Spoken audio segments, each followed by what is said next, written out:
Noong October 20, 1944, bumalik si General Douglas MacArthur sa Pilipinas. Lumakad siya sa dalampasigan ng Leyte kasama si Filipino President Sergio Osmeña. Para kay MacArthur, napakahalaga ang sandaling ito. Lalo na't 2 taon siyang hindi nakabalik sa Pilipinas matapos itong sakupin ng mga Japanese noong 1942.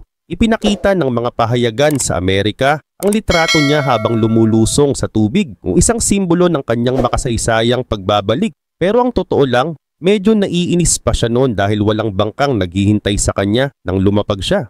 Habang naglalakad siya sa seashore, lumalaban na ang mga sundalong Amerikano sa loob ng isla. Mahina ang depensa ng mga Japanese, kaya mabilis na umabante ang mga tropa ng Amerika. Doon mismo sa tabing dagat nagbigay si MacArthur ng mensahe sa radyo. Ang sabi niya ay ito: "Mga mamamayan ng Pilipinas, ako'y nagbalik. Sa tulong ng makapangyarihang Diyos, muli tayong nakatuntong sa lupang pinabanal ng dugo ng ating mga mamamayan. Narito kami, handang burahin ng anumang bakas ng kaaway at ibalik ang inyong kalayaan."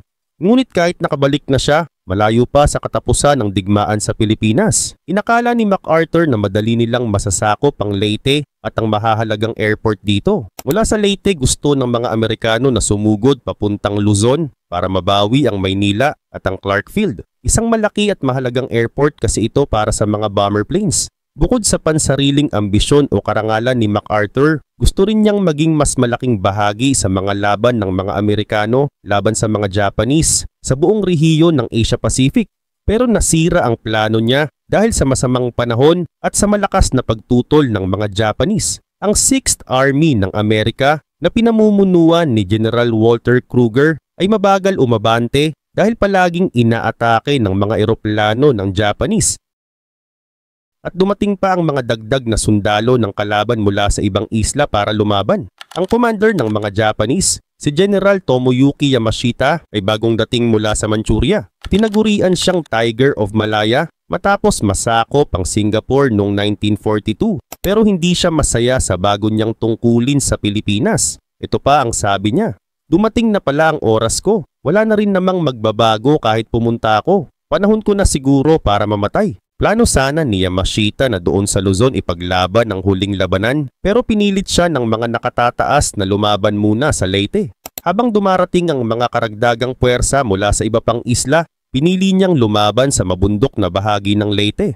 Pagsapit ng December, humina na ang puwersa ng Japanese. Nabigo ang kanilang airborne counterattack laban sa mga airport ng Amerika at nasakop ng mga tropa ni MacArthur ang Ormoc, ang daungan ng mga supply ni Yamashita. Dahil dito, napilitan siyang umatras papuntang Luzon kasama ang halos 1,000 sundalo na lang. Sa Leyte naiwan ang humigit kumulang 20,000 Japanese na patuloy na nanggugulo at sumasalakay sa mga tropa ng Amerika sa loob ng 4 pang buwan. Kahit idineklara na ni MacArthur na ligtas na ang isla noong December 25, 1944. Isa sa mga hindi sumuko ay si Private Saito at nagsabi siya ng ganito: "Nakakalungkot mamatay sa ganitong klasing digmaan. Galit na galit ako sa mga pinuno ng aming hukbo.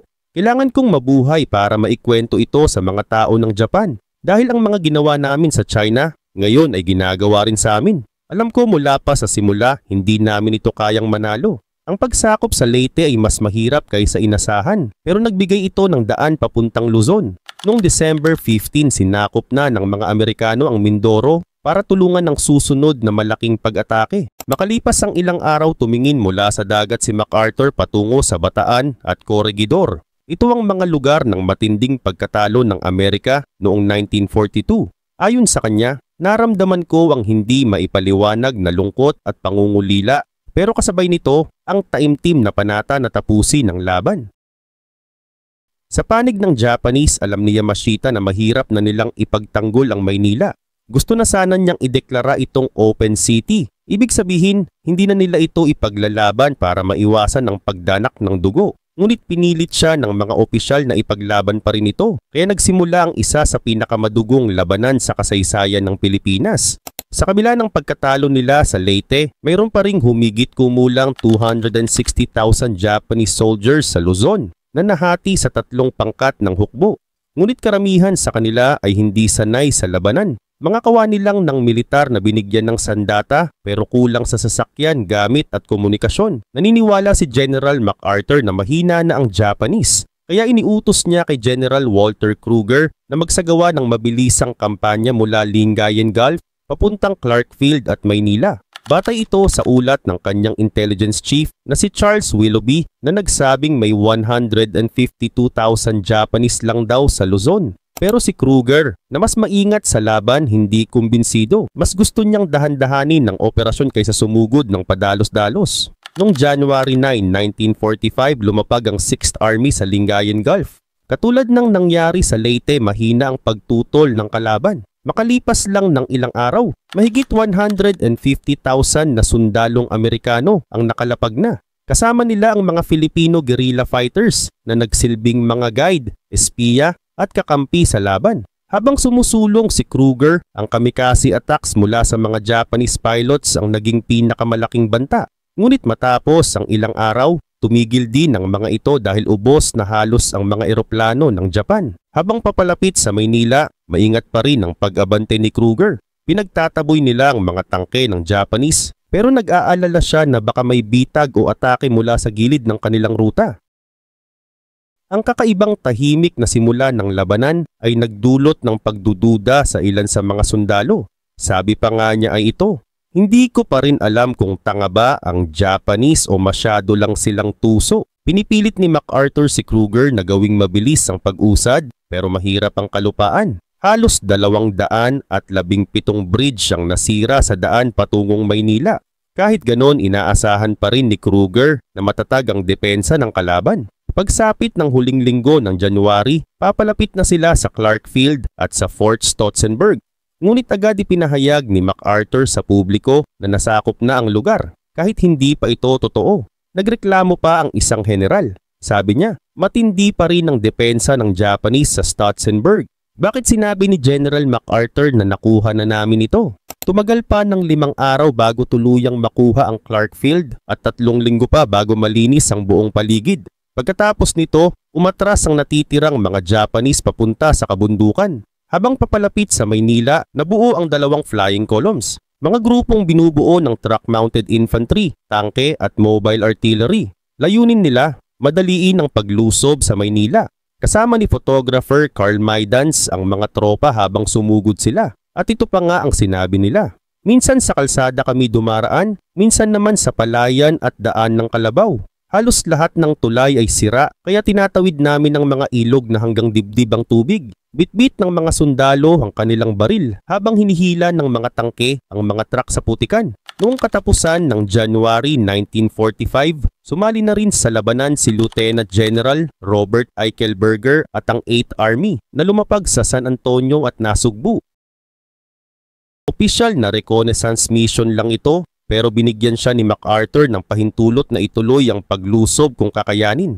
Sinabi pa ni MacArthur sa kanya, "Bob, ito na ang pagkakataon mo. Gawin mo ang sarili mong pangalan. Maging ikaw ang paton ng Pasipiko." Mabilis na sumulong ang 11th Airborne Division, kaya naisip ng mga Japanese na mas malaki ang puwersang kalaban nila. At noong February 3, tumalon mula sa kalangitan ng mga US paratroopers sa Tagaytay Ridge na nakatingin sa daan papuntang Maynila.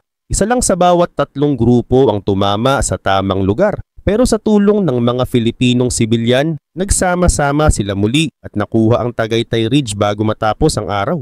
Habang mabilis na sumusulong ang mga puwersa ng Amerika papasok sa Maynila, may isa pang dahilan kung bakit nagmamadali si General Douglas MacArthur.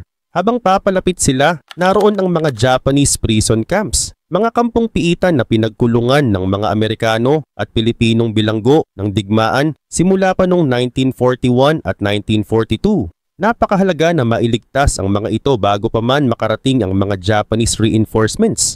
Noong December 1944, nang makarating ang mga Amerikano sa Palawan, pinatay ng mga Japanese guards ang mga bilanggo. Ang ilan ay sinunog pa ng buhay. Noong April 1942, mahigit 11,000 na sundalong Amerikano at 60,000 na Pilipino ang nabihag ng mga Japanese. Pagsapit ng late 1944, humigit kumulang 7,000 na Amerikano pa ang nakakulong sa iba't ibang kampo sa Pilipinas. Noong January 1945, marami sa kanila ang isinakay sa mga tinatawag na hell ships papunta sa Japan.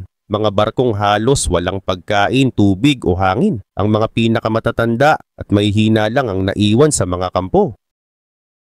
Bukod dito, may 7,800 sibilyang allied na ikinulong ng mga Japanese. 3,000 sa kanila ay nasa Santo Tomas Internment Camp sa Maynila. Sa mga kampong ito, napakasama ng kalagayan. Halos walang pagkain, walang gamot at puno ng sakit at gutom. Ayon kay General Tomoyuki Yamashita, iniutos daw niyang palayain ang mga bilanggo pero halos walang sumusunod. Sa Kabanatuan, halimbawa, sinabi ng mga Japanese guards na pinalaya na raw ang mga bihag. Pero kapag lumabas sila, ituturing silang kalaban at babarilin. Kaya wala silang nagawa kundi manatili sa loob. Hanggang sa dumating ang pagkakataon ng pagliligtas. Pinagsanib ng US Rangers, Alamo Scouts, at mga Filipino guerrillas ang kanilang lakas sa isang matapang na pagsalakay sa Kabanatuan, kung saan 500 bilanggo ang nailigtas. Gumamit sila ng eroplano bilang panlilinlang para ilihis ang atensyon ng mga Japanese guards bago sumugod at pinatay ang mga bantay. Marami sa mga nailigtas ay sobrang payat at mahina. Ang ilan, hindi na makalakad. May mga nagsabi pa na hindi nila agad nakilala ang mga Amerikano dahil ibang-iba na ang gamit at itsura nila. Isa sa mga rescuer ang nagsabi, "Hindi ko makakalimutan ang mga mukha nila. Parang hindi sila makapaniwala na ligtas na sila. Akala nila mga nilalang kami mula sa Mars." Pagsapit ng early February, narating na ng mga tropa ang hilagang bahagi ng Maynila at agad nilang napalaya ang mga bihag sa Bilibid Prison at sa Santo Tomas Internment Camp. Sa Santo Tomas, nakipag-usap ang mga opisyal ng Amerika sa Japanese commandant na si Toshio Hayashi na may hawak pang 200 bihag bilang hostage. Pumayag si MacArthur na umalis si Hayashi kapalit ng kaligtasan ng mga bihag.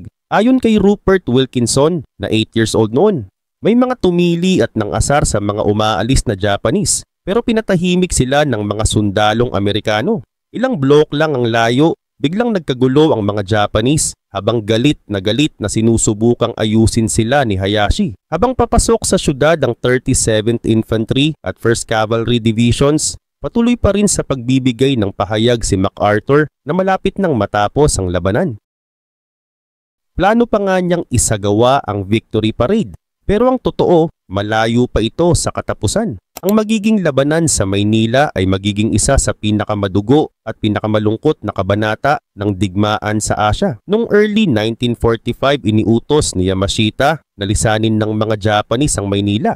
Pero hindi sumunod ang Japanese Naval Defense Commander na si Rear Admiral Sanji Iwabuchi. Hindi alam ng mga historiador kung bakit siya nanatili. May ilan na nagsasabing gusto niyang mamatay sa laban para maibalik ang dangal niya matapos mawala ang kanyang barkong pinamunuan noong 1942. Ang iba naman ay naniniwalang hindi lang siya makaalis dahil sa sira ang komunikasyon, kulang sa sasakyan at inuuna ang pagsira sa mga port bago mag-urong. Kaya naghanda siya sa labanan. Mayroon siyang humigit kumulang 12,500 sailors at 4,000 sundalo ng hukbo sa loob ng Maynila. Karamihan sa kanila ay hindi sanay sa labanan pero may sapat na armas, mga kanyon, bullet at machine gun mula sa mga nasirang eroplano at barko. Pinagtibay nila ang depensa sa southern part ng Pasig River dahil akala ni Iwabuchi na doon babagsak ang mga Amerikano. Sa sentro ng syudad, pinalakas nila ang mga gusali tulad ng Rizal Memorial Stadium, Post Office Building, City Hall, Provisor Island Power Plant at iba pang matitibay na gusali at hotel. Naglagay sila ng mga camouflage pillboxes, minang pandagat at mga barikadang gawa sa bakal at semento. Sa loob ng mga gusali, gumawa pa sila ng mga barricade na may butas para ihagis ang granada. Nagsimulang kabahan ang mga residente. Ayon kay Pasita Pestaño Jacinto, hindi matanggap ng mga Japanese ang pagkatalo at kapag natalo sila, nagiging halimaw sila. At totoo nga, nang lumapit ang mga Amerikano, tinupok ng mga Japanese ang buong mga distrito ng Maynila. Pinagtitipon nila ang mga sibilyan sa mga gusali sa ilalim ng kunwaring proteksyon. Pero pagkatapos ay binobomba o sinusunog sila ng buhay. Lahat ng ito ay pinalabas ni Iwabuchi na pagpatay sa mga gerilya. Pero ang totoo, karaniwang tao lang ang kanilang pinaslang. Ayon sa isang Japanese diary, February 7, 1945, 150 guerrillas ang pinatay ngayong gabi. 10 ang ako mismo ang sumaksak. February 9, sinunog naming buhay ang 1,000 gerilya. February 13, habang nagbabantay ako sa kampo, may 10 nagtangkang tumakas. Sinaksak silang lahat. Pagsapit ng ika-4 ng hapon, lahat ay sinunog. Ngunit ang tinatawag nilang guerrillas ay mga ordinaryong Pilipino, mga lalaki, babae, bata. Ang ilan ay binubayoneta sa harap ng pamilya, ang iba naman pinutol ang katawan pagkatapos patayin. Marami ring kababaihang Pilipina, lalo na yung may puting balat o mukhang mestisa, ang dinadala sa Bayview Hotel, kung saan sila paulit-ulit na ginahasa ng mga sundalong Japanese.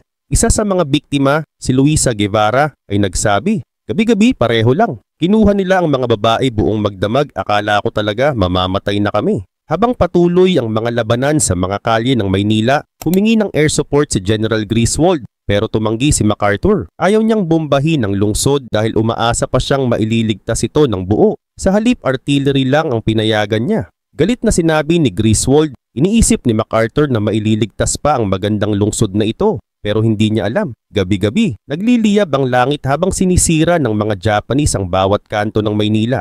Sa hilagang bahagi ng lungsod, patuloy ang mabagal na pag-usad ng 6th Army, habang sa south naman, sumusulong ang 11th Airborne Division. Matapos nilang makuha ang Tagaytay Ridge, lumapit na sila sa mga posisyon ni Iwabuchi sa pagitan ng Nichols Field at Fort McKinley na kilala bilang Genco Line. Ang linya ng depensang iyon ay binubuo ng 1,200 pillboxes at mga pinatibay na gusali na umaabot ng mahigit 5 kilometro at kalahati papunta sa Maynila. Sa Nichols Field naglatag ng mga mabibigat na armas ang mga sundalong Japanese, kabilang ang mga naval at anti-aircraft guns, pati na ang 120mm cannons na ginamit na panghadlang sa mga tangke ng Amerika.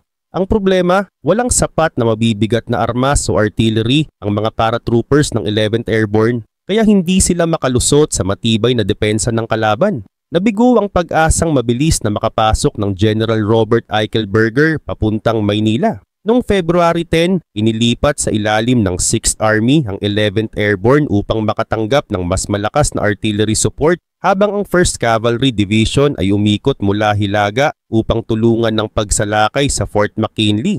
At pagsapit ng February 13, tuluyang nakuha ng mga Amerikano ang Nichols Airfield at tuloy-tuloy nang lumakas ang kanilang pag-atake sa timog bahagi ng lungsod. Ayon sa opisyal na si Edward Flanagan ng 11th Airborne, ganito niya inilarawan ang unang pagpasok sa Maynila. Ang mga bahay at tindahan sa gilid ng kalsada ay halos wasak na pareho sa pagsabog ng mga Amerikano at Japanese. Parang may higanteng can opener na bumukas sa mga bubong, habang ang mga dating mansyon ay puro abo at wasak na pader na lang ang natira. Samantala sa Hilaga, nakuha na ng 37th Division ang Provisor Island Power Plant at tumawid na rin sila sa Pasig River gamit ang mga assault boats. Napalibutan na nila ang mga puwersang Japanese sa Government District at sa makasaysayang pader ng Intramuros, ang dating lungsod na itinayo pa ng mga Espanyol noong 16th century. Ngunit hindi sanay ang mga sundalong Amerikano sa ganitong klaseng labanan sa loob ng syudad. Malalapad ang mga kalsada ng Maynila, kaya kaunting taguan lang, at ang mga gusaling pinalakas ng semento ay hindi basta-basta bumabagsak kahit paulanan ng bullet o kanyon. Kaya gumawa ang mga Amerikano ng mga improvised assault squads, mga espesyal na grupo na may flamethrowers, automatic rifles, bazookas at mga demolition experts. Ang taktika nila, sunugin mo ng pinto at bintana, saka sila susugod papasok. Sa isang record ng isang opisyal ng hukbong dagat ng Japan, iniutos mismo ni Admiral Sanji Iwabuchi sa kanyang mga tauhan. Kung maubos ang bullet, gumamit ng granada. Kung maubos ang granada, gumamit ng espada. At kung mabasag ang espada, kagatin mo ang kalaban hanggang sa mamatay. Ganito katindi ang desperasyon ng mga Japanese sa loob ng Maynila. Sa paligid ng Rizal Memorial Stadium, matinding labanan ng naganap. Ginamit ng mga Amerikano ang mabibigat na kanyon at nagpasabog mula sa layong 100 metro lang. Daang-daang 155mm shells ang ibinagsak sa bawat gusali at ang ilan ay tuluyang bumagsak matapos ang walang tigil na pambobomba. Pagkatapos ng 16 days ng labanan, ang tanging natitirang hawak ng mga Japanese ay ang Intramuros. Dito nagtipon ng mga komandante ng Amerika para sa huling pag-atake. Natukoy nila na ang hilagang bahagi ng pader na pinoprotektahan lang ng ilog ang pinakamahina sa depensa. Ang mga pader ay may kapal na hanggang 6 na metro pero hindi yun nakaligtas sa tuloy-tuloy na pambobomba ng mga artillery ng Amerika. Gumamit sila ng mga unfused shells, mga kanyon na unang ibinaon sa pader bago sabay-sabay pinasabog gamit ang mga fused rounds. Noong February 23 tumutok ang mga kanyon ng Amerika at 7,900 shells ang pinaputok sa loob lamang ng isang oras. Habang tumatawid sa ilog ang 129th Infantry Regiment at sumusulong sa lupa ang 145th Regiment, nagpaulan ng smoke shells ang mga gunners upang hindi makita ng mga Japanese defenders ang mga paparating na tropa. Nang makalusot ang mga Amerikano sa mga cracks ng pader, matras ang mga Japanese papunta sa Fort Santiago. Natakot ang mga opisyal ng Amerika na baka malaki ang kanilang maging casualty, kaya nagpasya silang buhusan ng gasolina ang mga tunnel at sindihan ito ng apoy. Ayon sa ulat ng 37th Infantry Division, ginamit namin ang lahat ng paraan, pati langis at gasolina. At nang lumamig na ang paligid at pumasok kami sa loob, nagpatong-patong ang mga bangkay ng mga Japanese. Namatay sila sa parehong paraan kung paano nila pinatay ang libo-libong inosenteng sibilyan. Sa loob ng Fort Santiago, muling natagpuan ng mga Amerikano ang mga ebidensya ng karumal-dumal na pagpatay. Mga silid na puno ng mga binaril, binayuneta at pinatay sa gutom. Ang ilan ay nakatambak sa loob ng mga saradong lagusan na walang hangin.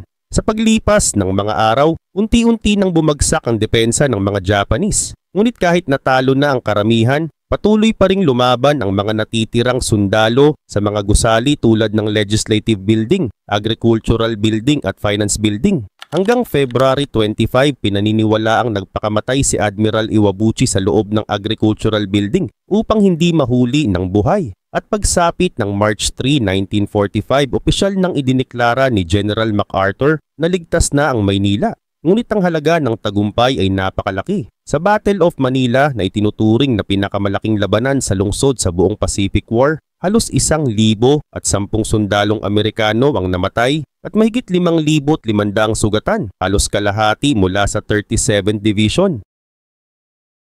Tinatayang 14,000 Japanese ang napatay at 3,000 lang ang naka-escape palabas ng lungsod. Ngunit ang pinakamasakit, mahigit 100,000 Pilipinong sibilyan ang namatay. Iyan ay halos 10% ng buong populasyon ng Maynila bago ang digmaan. May mga report na 60% sa kanila ay pinatay ng mga Japanese at 40% ay nadamay sa pambobomba ng Amerika. Pero hanggang ngayon pinagdedebatihan pa rin ang mga bilang na yon. Ang Maynila ay tuluyang napalaya, pero ang lungsod ay nagmistulang abo at sementong guho. At ang alaala ng mga namatay roon ay hindi kailanman malilimutan. Hindi nasagip ni General Douglas MacArthur ang lungsod na sana'y makuha niya ng walang labanan. Nalungkot siya nang makita ang matinding pinsala, pati na rin ang pagkasira ng dati niyang silid sa Manila Hotel. Ayon sa kasama niyang opisyal na si General Bonner Fellers, isinulat niya sa kanyang asawa, nagtagal ng husto ang labanan dahil sa pilit na pagsisikap ni MacArthur na mailigtas ang Maynila at ang mga sibilyan. Pero kung mangyari man ito sa Tokyo, sila rin ang may gawa. Ngunit kahit bumagsak na ang Maynila, hindi pa rin ganap na hawak ng Amerika ang buong Pilipinas. Patuloy pa ring lumalaban si General Tomoyuki Yamashita gamit ang kanyang attrition strategy, ang pagpapahaba ng digmaan para maubos ang lakas ng kalaban. Gayunman naging malaking tagumpay pa rin ang operasyon ng Amerika. Naibalik na sa Maynila ang pamahalaang Pilipino, nasakop ang mga pangunahing airfield at halos naburah na ang mga organisadong puwersa ng mga Japanese. Ipinagpatuloy ni MacArthur ang mga operasyon laban kay Yamashita kasama ang mga Filipino guerrilla fighters na tumulong bilang regular na sundalo. Noong May 3 muling nasakop ng Amerika ang Bataan at Corregidor, dalawang lugar na may malaking simbolo ng pagkatalo nila noong 1942. Nagsagawa rin si MacArthur ng mga karagdagang landing sa Palawan, Mindanao at sa mga isla ng Visayas habang itinutulak nila ang mga natitirang tropa ni Yamashita papunta sa Bontoc sa Luzon. Sa panig ng mga Japanese, umabot na sa desperasyon ang kanilang mga sundalo. Ang ilan ay nagkukwento na ang mga gutom na sundalo ay napipilitang kumain ng kanilang mga kasamahan para mabuhay. Isang Japanese ang nagsulat sa kanyang record. Nabalitaan ko na ang isang opisyal ay kinain ng sarili niyang alila matapos itong mamatay. Sa tingin ko, inoffer ng opisyal ang sarili niyang katawan para sa kanya. Ang tapat niyang lingkod ay tinupad ang huling kagustuhan ng kanyang amo. na mailibing siya hindi sa lupa kundi sa kanyang tiyan. Nagpatuloy ang labanan sa Luzon hanggang sa August 15, 1945 nang i-declare ng Emperor ng Japan ang pagsuko. Kalaunan, sumuko rin si Yamashita at iniharap sa paglilitis para sa mga krimeng ginawa ng kanyang hukbo sa Pilipinas. Bagaman iginiit niyang hindi siya direktang nag-utos ng mga massacre, hinatulan pa rin siya ng kamatayan. Sa kanyang huling pahayag isinulat niya ay ito: "Dumating na ang oras upang pagbayaran ko ang aking kasalanan sa pamamagitan ng kamatayan. Ngunit alam kong hindi mabubura ng kamatayang ito ang lahat ng kasalanan ko. Ang mga bakas na iniwan ko sa kasaysayan ng sangkatauhan ay hindi mabubura ng isang pagbitay lamang." Sa buong kampanya sa Pilipinas, tinatayang 16,200 American soldiers ang napatay at 47,000 ang sugatan. Sa panig ng mga Japanese, umaabot sa 500,000 sundalo ang napatay, kadalasan dahil sa gutom at sakit. Ibig sabihin, halos 1/5 na bahagi ng kabuuang bilang ng mga Japanese casualties sa Pacific War ay mula rito. Ngunit ang pinakamatinding kawalan ay sa mga Pilipino. Tinatayang 1,000,000 civilian at 33,000 guerrilla fighters ang napatay sa digmaan, karamihan sa huling bahagi ng invasion. Dahil sa napakalaking bilang ng mga namatay. May ilang historiador na naniniwalang dapat daw ay nilaktawan na lang ng Amerika ang Pilipinas. Ang iba naman ay nagsasabing ang labis na kumpiyansa at emosyon ni MacArthur sa kanyang layunin na makuha ang Maynila nang buo ang naging dahilan ng pagtaas ng bilang ng mga patay. Hindi siya pumayag sa paggamit ng mabibigat na pambobomba, pero sabay-sabay niyang hinihiling ang mabilis na pag-abante ng mga tropa. Gayunman pinagtatanggol siya ng iba. Ayon sa kanila, hindi ito dahil sa ambisyon, kundi dahil sa tunay na malasakit sa mga sibilyan, lalo na sa mga Pilipino, mga bilanggo ng digmaan at mga interned foreigner. Sabi ng isang historiador, para kay MacArthur, ang pagbabalik ng mga Allied forces sa Pilipinas ay parang pagsagip sa isang mahal na miyembro ng pamilya, isang sandali ng pagtubos at pagkakaisa. Bihira sa kasaysayan ng Amerika ang isang general na may ganitong kalalim na ugnayan at ganitong matinding pananampalataya sa kanyang misyon. Anuman ang tunay na motibo ni MacArthur, ang Pilipinas ay naging napakahalagang bahagi ng digmaan. Ito ay sentro ng supply at komunikasyon ng Japan, may mga pangunahing airfields at tahanan ng isang gobyernong kaalyado ng Amerika na napasailalim sa okupasyon. At sa pagkakamit ng Maynila, handa na ang mga Amerikano sa susunod nilang target, ang mismong mga teritoryo ng Japan. Ang Battle of Manila ay isa sa iilang labanan sa syudad sa buong Pacific War maliban sa mga nangyari sa China. Ngunit sa taong 1945, habang naglalaban pa ang mga Amerikano sa Maynila, ang Red Army naman ng Soviet Union ay naghahanda na ring salakayin ang kabisera ng Nazi Germany, ang Berlin.